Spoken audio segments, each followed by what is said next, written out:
So hello dear student, কেমন আছো? I hope প্রত্যেকে শুধু ভালো নয়, ভীষণ ভালো আছো।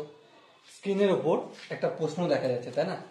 এই প্রশ্নটা প্রথমে আমরা মন দিয়ে পড়বো, বুঝবো, তারপর কোশ্চেনটা সলিউশনের দিকে আগে বাড়বো।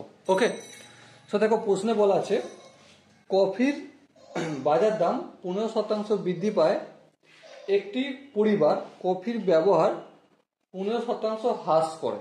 বেশ, ওই পরিবারে কফির জন্য বরাদ্দ খরচ অপশন এ একই থাকে, অপশন বি বৃদ্ধি পায় 1%, অপশন সি হ্রাস 4%, আর অপশন ডি হচ্ছে হ্রাস 2.25%। ওকে, তো চলো এই কোশ্চেনটা সলিউশন কিভাবে করব ধ্যান দিয়ে লক্ষ্য করে এবং সাথে সাথে আমার সাথে তোমরা প্র্যাকটিস করতে থাকো। ওকে, আর যদি মনে হয় না দাদা এটা আমি করতে পারবো, তো অবশ্যই ভিডিওটা পজ করে প্রথমে নিচে করে নাও। ওকে, চলো প্রথমে দেখো, কফির বাজার দর 15% বৃদ্ধি পায় বলা আছে। ধরছি কফির দাম কতটা? কফির দাম ধরছি আমি এক্স টাকা পার কেজি। তার মানে 1 কেজি কফির দাম এক্স টাকা। ঠিক আছে, এবার ব্যবহৃত কফি কতটা কফি ব্যবহার হতো? Y KG. কত ব্যবহৃত হতো কফি? Y KG. এবার এখান থেকে তোমরা নিশ্চয়ই অনায়াসই বলতে পারবে যে ওয়াই কেজি কফির জন্য খরচ কত হতো? খরচ হতো, একটা কথা ভেবে দেখো, 1 কেজি আলুর দাম যদি 5 টাকা হয়, তাহলে 3 কেজি আলুর দাম কত? 3 গুণিতক 5, 3 5 15, তাই না? ঠিক তেমনি ওয়াই কেজি কফির জন্য খরচ হতো এক্স ইন্টু ওয়াই টাকা, কারণ আমরা এক্স টাকা পার কেজি কফির দাম ধরে নিয়েছি। ওকে, চলো, এটা আগে খরচ হতো এই টাকাটা, এটা পূর্বের গল্প চলছিল। কিন্তু বর্তমানে কি বলছে? কফির বাজার দাম 15% বৃদ্ধি পেয়ে গেছে। তার মানে ছিল এক্স টাকা, কিন্তু হয়ে গেছে এখন কত? এক্স ছিল, এক্স এর সাথে যোগ হচ্ছে এক্স এর 15%। এবার এটাকে যদি ক্যালকুলেশন করো কি পাবে? তাহলে x plus x into 15/100। Okay, I hope এখানটা ক্যালকুলেশন তোমরা করতে পারবে। এক্স প্লাস এক্স ইন্টু 15/100 মানে 115x/100। ওকে, এখানটা যদি বুঝতে পেরে যাও তাহলে এটাও নিশ্চয়ই বুঝতে পারছো যে আগে ওয়াই কেজি কফি ব্যবহার হতো। হ্যাঁ ঠিক, এখন কতটা ব্যবহার? এখন 15% হ্রাস পেয়েছে। তাহলে হ্রাস পাওয়া মানে কি? অবভিয়াসলি মাইনাস করা। তাহলে ওয়াই ব্যবহৃত হতো ওয়াই কেজি, তা থেকে বিয়োগ করব। কতটা বিয়োগ করব? ওয়াই এর 15%। ওকে, এটা যদি আমরা ক্যালকুলেশন করি কি হবে? ওয়াই মাইনাস ওয়াই এরটা তুলে দিয়ে কি লিখি? আমরা বারবার বলছি 15/100।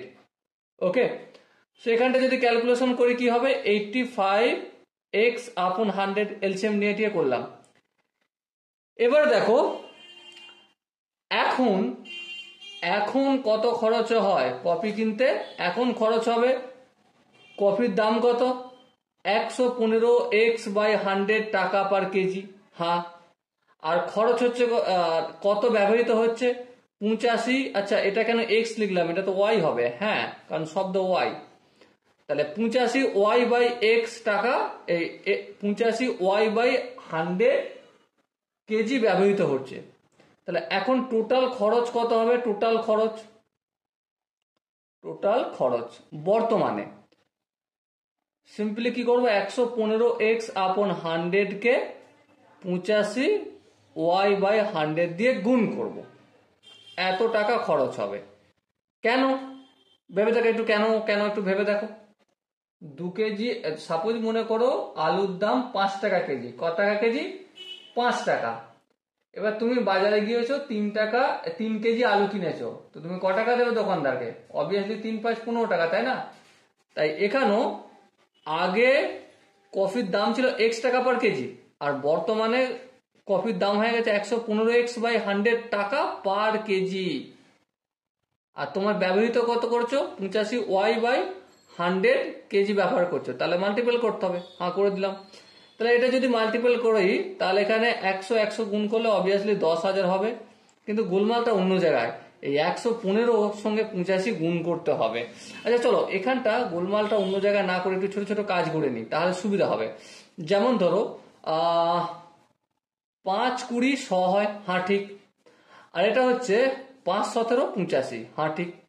এটা হচ্ছে 5 20 100 হয়, হ্যাঁ ঠিক। আর এটা 23 দিয়ে 5 কে গুণ করলে 125 115 হয়। ওকে, চলো আর একটু ক্যালকুলেশন করে নিই, তাহলে কি হলো 23x/20 ইন্টু 17y/20। আর একটু যদি ক্যালকুলেশন করি আমি, 2 দুগুণে 4, নিচে 400, আর উপরে দেখো 3 17 কত 51, 51 1 হাতে 5, 17 দুগুণে 34, 34 আর 5 বলো কত, 34 আর 5 34, 35 36 37 38 39, তাই তো? 3 10 9 39, আর x এর সঙ্গে y গুণ করে তো xy হবে। তাহলে এত টাকা খরচ হচ্ছে বর্তমানে। এবার তুমি বিচার করে বলো আগে খরচ হতো কত? আগে খরচ হতো xy টাকা, এখন খরচ হয় কত? 341 xy/400। তাহলে খরচ বেড়েছে না কমেছে? অবভিয়াসলি খরচ কমেছে। তাহলে কতটা খরচ কমলো? খরচ কমলো কতটা সেটা আগে লিখি। খরচ কমলো কত? কমলো, আগে খরচ হতো xy, হ্যাঁ ঠিক। এখন খরচ হয়, বিয়োগ করব, 391 xy/400। এটা যদি ক্যালকুলেশন করি আমি, এটা 400 xy এর সঙ্গে গুণ হবে, তাহলে 400 xy মাইনাস 391 xy। এটা আমি একটু স্পিডে করে দিলাম, আই হোপ তোমরা এলসিএমটা নিজেরা করতে পারবে। তাহলে খরচ হচ্ছে কত? 9xy/400। এটা খরচ কমলো। এবার একটা কথা বলো, এটা তো নিউমেরিক্যাল ভ্যালু বেরিয়েছে, হ্যাঁ নিউমেরিক্যাল ভ্যালু বেরিয়েছে। এবার আমাকে ফ্র্যাকশনে যদি যাই, ভগ্নাংশে যদি প্রকাশ করি, তাহলে যার সাথে তুলনা করা হয় সেটা নিচে, তার সাথে এক্স ওয়াই এর সাথে তুলনা করা হচ্ছে আগের খরচের সাথে। তো আগের খরচ xy টাকা হতো, সেটা আমি নিচে লিখলাম। আর কতটা কমেছে সেটা উপরে, 9xy/400। তাহলে এটা হলো ভগ্নাংশে। ভগ্নাংশ আরো সুন্দরভাবে লিখতে গেলে কি করব, 9xy/400। এবারে এটা কিসের চিহ্ন? এটা হচ্ছে ভাগের চিহ্ন। এটা কি করলাম, গুণের চিহ্ন করলাম। আর xy এর নিচে কিছু নেই, মানে 1 ছিল, তাহলে 1/xy করে দেবো, ব্যাস মিটে গেল। এবার দেখো এই xy কেটে দিলাম। এরপর একটা কথা বলো, 9/400 আছে, এর সাথে কিছু গুণ নাই, তার মানেটা কি? তার মানেটা একটাই, যে এর সঙ্গে 1 গুণ আছে, আর 1 গুণ থাকার মানেই হচ্ছে উপর নিচে 100/100 করতে পারি। এবার দেখো এই 100টাকে আমি কিছু করব না। কেন করব না? কারণ আমি পার্সেন্টেজে যাব, ঠিক আছে? তো পার্সেন্টেজে যেতে গেলে এটাকে আমার কিচ্ছু করা যাবে না, হাত পা নাড়ানো যাবে না। তাহলে দেখো এই দুটো শূন্য, এই দুটো শূন্য কেটে গেল, তাহলে 9/4% এই 100টার বদলে। এবার 9/4% মানে সিম্পল কি, এটা যদি দশমিকে যায় তো কত হবে? 2.25% হবে। এবারে উত্তরটা কি? অপশন ডি তোমরা আই হোপ দেখতে পাচ্ছ, 2.25% কমবে। কেন কমবে? দেখো এখানে খরচ কমলো লিখেছিলাম, হ্যাঁ খরচ কমলো এতটা। এটা হচ্ছে নিউমেরিক্যাল ভ্যালু। নিউমেরিক্যাল ভ্যালু থেকে এখানে ভগ্নাংশের ভ্যালু গেলাম, আর ভগ্নাংশের ভ্যালু থেকে এখানে পার্সেন্টেজ আনসার করলাম। Okay, so dear student, I hope এই কোশ্চেনের কনসেপ্টটা প্রত্যেকের বোঝা গেছে। যদি কোনো জায়গায় বুঝতে অসুবিধা থাকে, কনফিউশন থাকে, কি করতে হবে? কমেন্ট সেকশন হচ্ছে, কমেন্টটা অবশ্যই জানাতে হবে। দেখা হচ্ছে নেক্সট সেশনে। ততক্ষণ পর্যন্ত ভালো থেকো, সুস্থ থেকো এবং জয় হিন্দ।